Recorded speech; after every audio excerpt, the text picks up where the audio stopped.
Assalamualaikum warahmatullahi wabarakatuh. Alhamdulillahirabbil alamin wassalatu wassalamu asrofil anbiya'i wal mursalin wa ala alihi washabbihi ajmain amma ba'du. Pertama-tama kita aturkan puja dan puji syukur kita terhadap Allah Subhanahu wa taala yang telah memberikan syafaat, yang telah memberikan nikmat serta hidayahnya kepada kita semua, sehingga kita dapat berkumpul dan menghirup nafas, diberi kesehatan jasmani rohani pada diri kita di setiap hari-hari, serta sholawat dan salam kita haturkan kepada junjungan kita Nabi Muhammad SAW. Semoga kita mendapat syafaatnya serta hidayahnya dan diakui sebagai umatnya di hari akhir nanti, ya Allah. Amin amin ya rabbal alamin.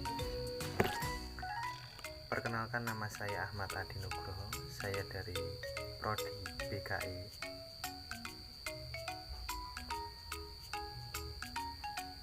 Di sini saya akan menyampaikan tentang Pancasila dalam sudut pandang Islam untuk memenuhi ujian tengah semester mata kuliah Pancasila yang diampu oleh Bapak Ahmad Mustain, Bapak Ahmad Muhammad Mustain Masma, SHMH. Pastinya kalian tahu bahwa Pancasila dan tidak asing Pancasila sebagai pilar ideologi negara Indonesia. Jadi Pancasila sebagai pedoman dan dasar yang kuat untuk mencapai tujuan negara Indonesia.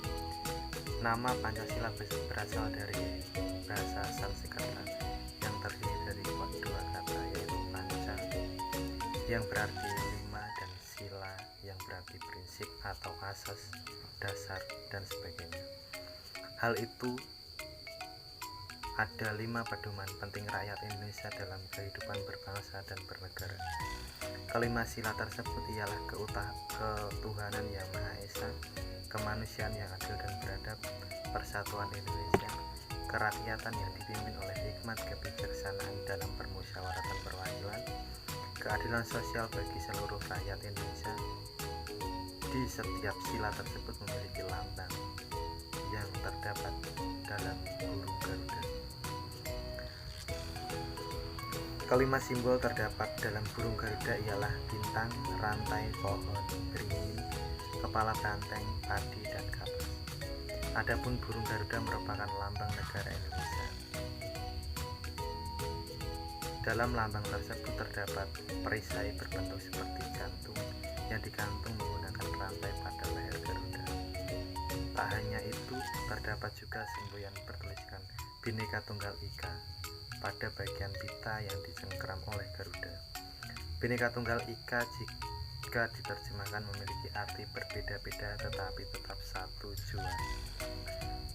Pancasila adalah salah satu karunia ilahi yang diberikan kepada bangsa Indonesia agar berhasil meraih persatuan dan kesatuan dalam Republik Indonesia. Pancasila dan ayat-ayat dalam Al-Quran seakan terhubung. Bangsa kita yang berbeda-beda agama, kepercayaan, berbeda-beda suku dan bangsa dapat ditegakkan di atas satu landasan filosofi tersebut.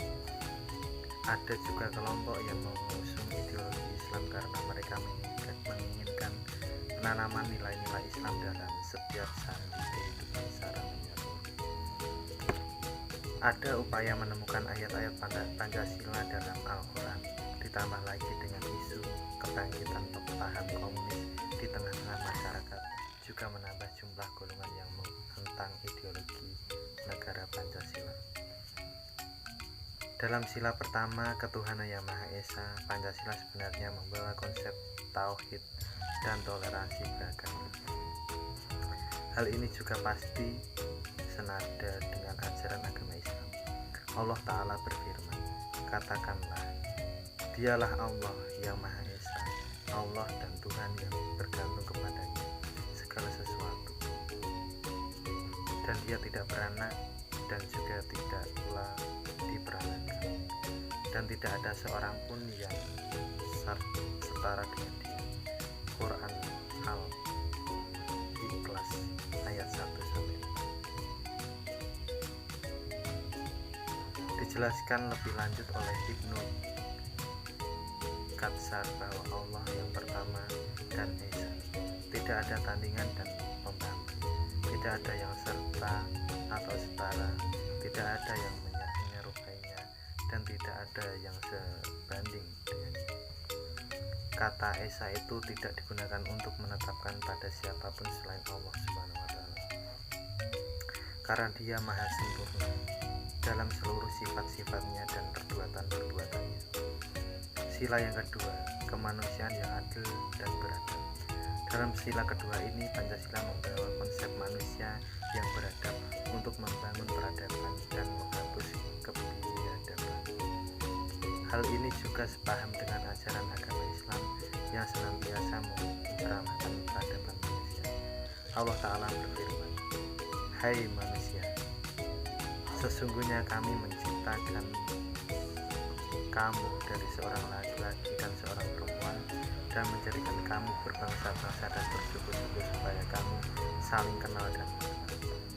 Sesungguhnya orang yang paling mulia di antara kamu di sisi Allah ialah orang yang paling bertakwa di antara kamu. Sesungguhnya Allah Maha mengetahui, lagi Maha penyayang." Quran Surat Al-Hujurat ayat 13.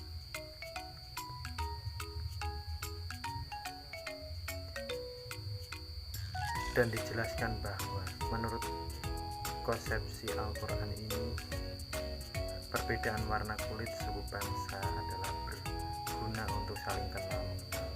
Perbedaan itu tidak dimaksud untuk pertentangan, saling mengunggulkan satu dengan yang lain.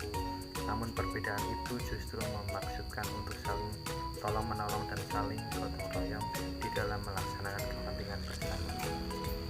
Ayat-ayat Pancasila dalam Al-Quran memuat nilai ini. Perbedaan apapun bentuknya di hadapannya tidak berharga sama sekali. Oleh sebab itu Allah menilai kehormatan dan kemuliaan seorang hanya berdasarkan amal perbuatan yang namanya takwa. Sila yang ketiga, Persatuan Indonesia. Dalam sila ini, Pancasila membawa konsep bangsa Indonesia menjaga persatuan dan kesatuan apapun kondisinya.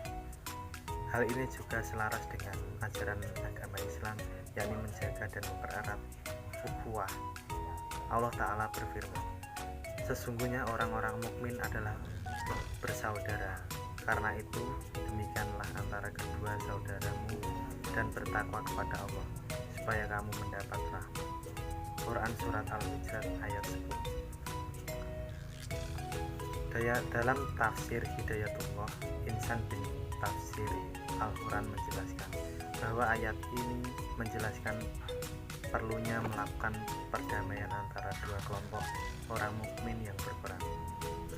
Hal itu perlu dilakukan sebab sesungguhnya orang-orang mukmin itu bersaudara.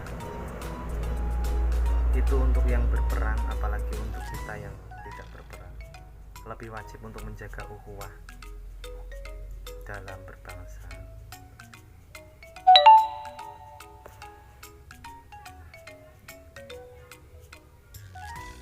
Sila keempat, kerakyatan yang dipimpin oleh hikmat kebijaksanaan dalam permusyawaratan perwakilan.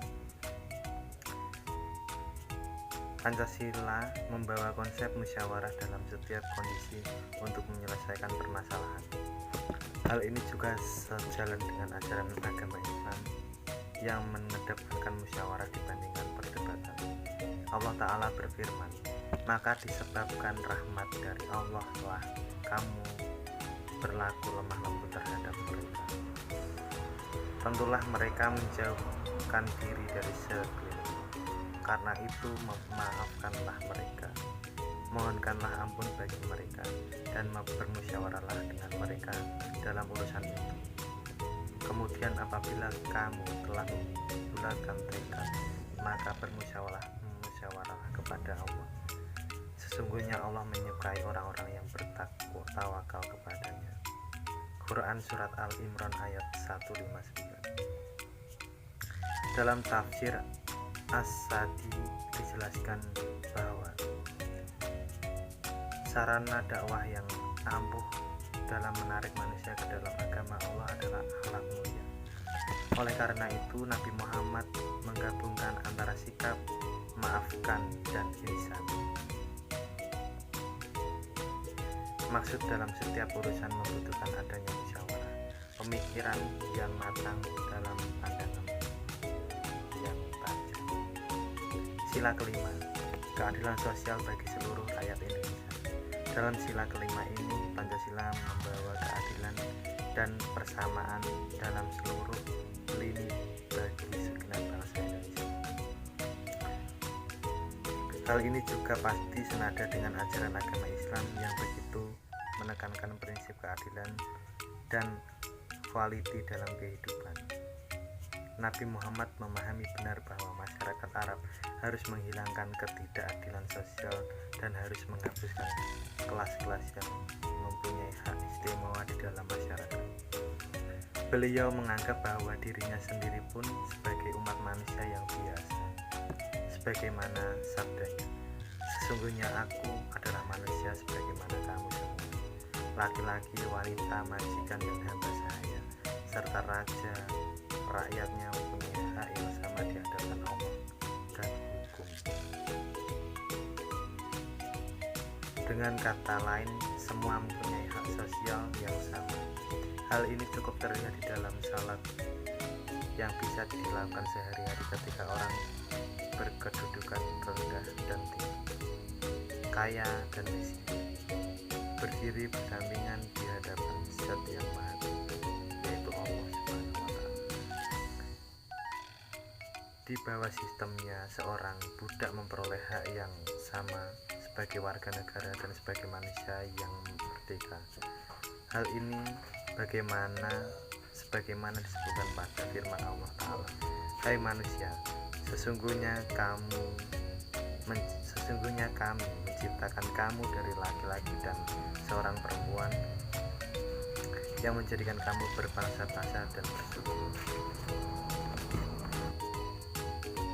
Selain itu, konsep keadilan ekonomi di dalam Islam juga tergambar jelas dalam ajaran untuk berzakat, infak, wakaf, memberikan makna orang miskin, memberi makanan orang miskin dan menghargainya selayaknya kita semua. Uraian tentang ayat-ayat Pancasila di atas begitu membuktikan bahwa Pancasila tidak bertentangan dengan ajaran Islam. Setiap esensi nilai Pancasila juga tergambar pada ajaran Islam.